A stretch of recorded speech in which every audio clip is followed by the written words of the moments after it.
Day 2 of the price reveals, and it was Chelsea first. They previewed this time based on the teams. So Palmer with 10.5, massive jump, the highest it's ever been. The previous record was Andy Carroll with a 5 million jump. He's no 5.5 million jump from his original price from last season. Incredible, like on penalties, creative force. He deserves it. Like he was. People are kind of like in mixed bag feelings, like he's been priced too high or he's been alright with the price. Like I think it's alright and creates a challenge to build a perfect team.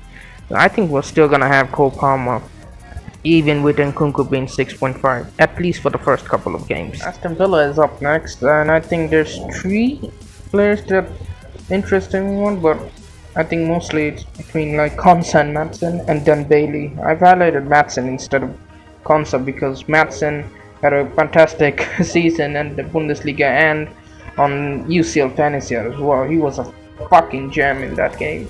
Bailey, incredible finisher. He was a lot of the times one of the best players in his team. He could be very great with 6.5 million, but Madsen piques my interest way more than Konsta. Those who played UCL Fantasy won't be hesitant. Spend 0.5 more for Madsen, and I'm gonna try to do that. Otherwise, I'll just get Konsta. Next it was Brentford. There's not much to say. Ben Mee maybe, and Flecken is the only one that piques anyone's interest because he's 4.5. He had plenty of shots saved and clean sheet. He could have some clean sheets unless Brentford like fails again to hold it tight. But they really need to get their shit together and avoid injuries to get that defense solid again. And then maybe Flecken would be a great option to get. Crystal Palace was the one that was the most exciting reveals of the day. He has 3 players. I've only highlighted 2, but special mention to Kamada 5.5. We can't forget his World Cup contributions. He's in the Bundesliga. He was fairly a good player. So exciting things for him. Like he's just 5.5 million. That's great. That's perfect.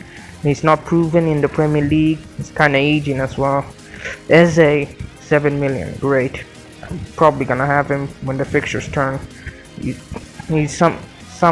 I think he's on free kicks. I think he's on some set pieces. He was great last season, but without Olise, he might struggle a little bit. Well, yeah, he also takes some penalties as well. I just don't know. He'll also take penalties when Moteta's around at the same page. And Gay, because of his exceptional Euro performance this time around. And Crystal Palace defense aren't that bad as well. They keep it tight. Gay could be a great option at 4.5 million. There's so many 4.5 million emerging this time around. With Wolves, even though the official Premier League indicate, oh look, Cunha 6.5 just. I don't think we're gonna be interested in him. The only one that stands out is 8 Nuri because of his double gaming performance, and he's also 4.5 million. Very attacking fullback. Hopefully he gets more minutes this time around. And I don't have much to say about Wolves. I think Wang Hee-chan is the one I'm looking at. Hopefully he's still a midfielder this time around, but it probably won't be. With Leicester City, a newly promoted team, with this one I had to do a little bit digging. Like I initially thought Jamie Vardy didn't play that many minutes, and Iheanacho and Daka was the one that took all his minutes. But actually Vardy played in like 33 matches and scored like 18 goals and 2 assists last season. I don't know, maybe.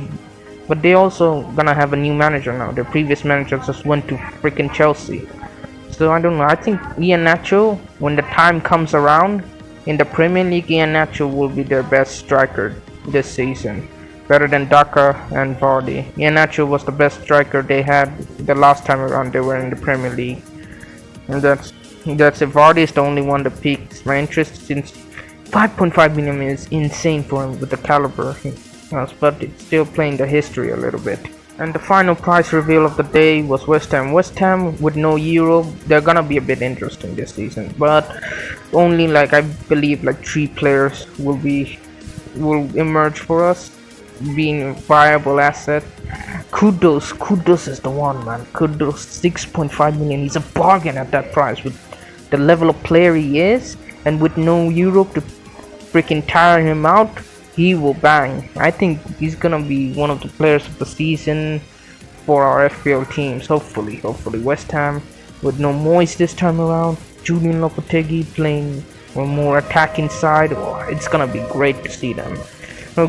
Areola was only interesting last time around because he was 4 million, and all the other options, they need to prove themselves.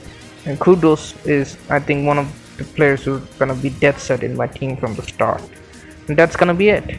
That wraps up day 2 of the price reveals, and hopefully we get more tomorrow. I'll see you soon.